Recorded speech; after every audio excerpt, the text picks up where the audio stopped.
단군자손 여러분 반갑습니다. 이번 시간에는 천재란 무엇인가 라는 주제로 말씀을 나눠 보겠습니다. 이 영상에서 말씀드리는 내용은 주관적인 견해가 있음을 미리 말씀드립니다. 이 영상을 포함하여 우리나라의 천재단과 천재문화라는 주제로 모두 4개의 영상을 시리즈로 보내드릴 예정입니다. 많은 시청 바랍니다. 천재는 말 그대로 하늘에 드리는 제사를 말합니다. 인류는 처음부터 하늘을 경외하였고 숭배하였으며 하늘에 닿고자 하였습니다. 하늘에 대한 해석과 인식에는 차이가 있습니다만 인류의 역사와 함께 아주 오랜 옛날부터 행해진 천재는 인류의 무형 문화유산이라고 할 수 있습니다.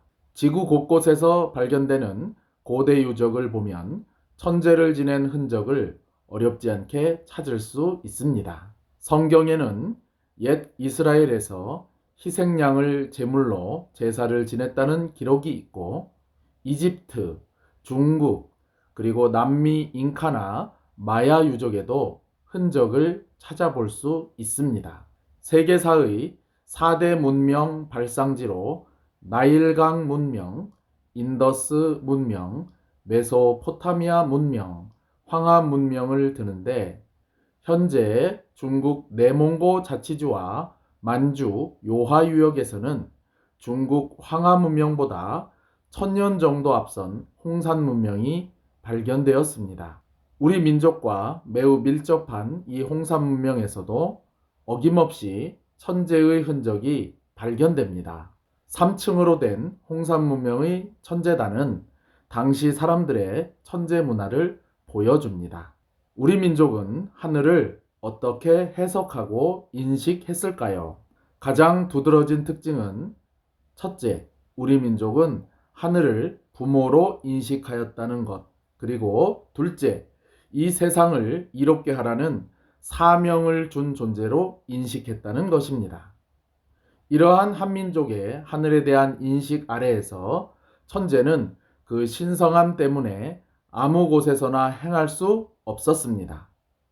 높고 신령스러우며 모든 산천의 뿌리가 되는 곳, 말 그대로 하늘이 내려오실 만한 산이야말로 천재를 지내기에 적합한 장소였던 것입니다. 신성한 산을 우리 조상들은 태백산, 우리말로는 한박뇌라고 불렀는데 크고 밝은 산이라는 뜻입니다. 우리 민족의 중심지가 이동함에 따라 태백산도 함께 이동하였는데 천산에서부터 중국 감숙성의 태백산을 거쳐 백두산과 묘향산으로 마침내 지금의 태백산이 명실상부한 태백산의 종착지가 되었습니다. 태백산의 지명이 이동하면서 태백산이 간직한 이야기도 함께 옮겨오게 되었는데 대표적인 이야기가 단군 사화와 마고 설화입니다. 대표적인 건국 이야기 단군 사화는 하늘의 자손인 우리 민족이 이 땅에 내려온 이유가 부모인 하느님의 명을 받아 홍익인간, 즉 세상을 이롭게 하기 위해서라고 말합니다. 대표적인 마고설화 부도지에서는 모든 인류의 맞이로서 미혹됨을 씻고 본래 성품을 되찾아 본래 자리로 돌아오라고 말합니다. 이것을 해혹복본이라고 합니다. 먼 타지에 나와 있는 자식은 정기적으로 부모에게 문안을 드려야 마땅합니다. 어떻게 살고 있는지 말씀드리고 필요할 땐 도움도 요청해야 합니다. 우리 민족이 대대로 천재를 지내왔다는 것은 스스로 하느님의 자녀, 천손이라는 자기 인식의 발로였던 것입니다. 때문에 천재는 하늘의 자손, 천손만이 지낼 수 있는 특권이었고 나라에서 가장 큰 행사요, 축제였습니다. 시대에 따라 제물, 복식, 절차 등 형식은 바뀌었을지라도 한민족의 역사에 있어서 천재는 결코 끊어진 적이 없습니다. 유구한 천재 문화를 거의 유일하게 지켜온 곳은 태백산이라는 신성한 이름을 간직하고 있는 강원도 태백시의 태백산이고 천재단이었습니다. 그렇다면 천재의 대상인 하늘에 대하여 조금 더 알아보겠습니다. 천재의 대상은 하늘입니다. 하늘, 즉 한은 근원이자 모든 것의 뿌리입니다. 한에서 하늘이 나왔고 하늘의 고원은 한알입니다. 그래서 한에 님을 붙이면 한님이 되고 하늘 더하기 님은 하늘님, 하느님이 되고 한알 더하기 님은 한알님, 하나님이 됩니다. 한얼님, 한울님 모두 같은 단어입니다. 어머니, 어머니가 같은 단어인 것처럼 말입니다. 우리 민족의 경전인 3.1신고에는 하늘을 이렇게 설명합니다.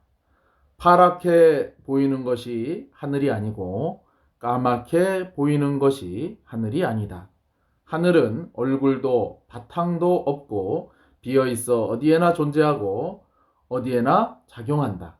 정리하자면 하늘은 세 가지 차원으로 이해할 수 있습니다. 먼저 눈으로 볼 수 없는 근원의 하늘, 한님, 하느님입니다. 우리 민족의 이러한 하느님에 대한 인식은 구한말 이 땅에 온 선교사들이 증언하고 있습니다. 선교사 게일은 조선인은 우리가 전하려는 신과 완전히 일치하는 신관을 가졌다. 이는 중국과 일본에서는 찾아볼 수 없는 일이라고 말했습니다.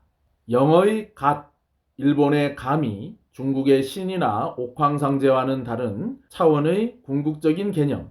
이것이 바로 한민족만의 하느님, 하나님에 대한 인식이었던 것입니다. 이 단어에 담긴 개념을 파악한 선교사들은 놀라움을 금치 못하였고 중국에서부터 동양 선교를 위해 200년 넘게 사용하던 신이나 천주라는 단어를 과감히 버리고 하느님, 하나님이라는 단어로 번역하였습니다. 하느님, 하나님이라는 단어는 일본과 중국의 성경뿐만 아니라 전 세계 어느 나라의 성경에서도 볼 수 없는 오직 한국의 성경에서만 볼 수 있는 단어가 되었습니다. 그 다음 하늘은 눈에 보이는 하늘로서 해와 달 그리고 별을 의미합니다. 밤하늘에 있는 무수한 별들의 중심 북극성과 우리 민족이 고대로부터 각별히 여기던 북두칠성 그리고 동양 천문학에서 정의한 28개의 별자리가 그것입니다. 우리나라의 칠성신앙은 한민족이 하늘, 특히 북두칠성에서 왔다는 독특한 믿음으로 돌아가신 분의 영혼을 근원으로 돌려보낸다는 의미에서 시신을 7마디로 묶고 칠성판 위에 눕혀 매장한 풍습이 대표적인 예라고 할 수가 있습니다. 세 번째 하늘은 궁극적인 하늘과 나의 연결고리가 되는 조상, 조상 중에서도 시조를 의미합니다. 비유하자면 한강의 발원지 검룡소요, 낙동강의 발원지 황지와 같은 존재입니다. 고구려에서는 천재의 아들 고주몽이고 더 위로 올라가면 단군왕검이며 환웅입니다. 조상이 하늘의 아들이기 때문에 자손인 우리도 자동으로 하느님의 아들이 되니 천재는 곧 하늘이신 최초의 조상에게 드리는 제사입니다. 지구상의 모든 종교는 조상 숭배 사상에 뿌리를 두었거나 영향을 받지 않은 종교가 없습니다. 역대 천재는 보이지 않는 하늘, 하느님과 보이는 하늘, 해, 달, 별, 그리고 시조, 환인, 환웅, 단군 중에서 모두 또는 일부를 선택하여 지냈습니다. 하늘이 열린 날, 개천절에 보이지 않는 근원의 하늘과 단군왕검을 뜻하는 한배검을 중심으로 28개의 별자리를 배치시켜 행해지는 태백산 천재는 이러한 새 하늘을 모두 포용하는 온전한 형태로 천재 재래의식을 재현해내었다는데 큰 의미가 있다고 할 수 있습니다. 지금도 개천절날 태백산 정상 천재단에 오시면 천재를 함께 하실 수 있습니다. 영상을 시청해 주셔서 감사합니다. 구독과 좋아요는 큰 힘이 됩니다. 다음 시간에는 우리나라의 천재의 역사라는 주제로 말씀을 나눠보겠습니다. 감사합니다.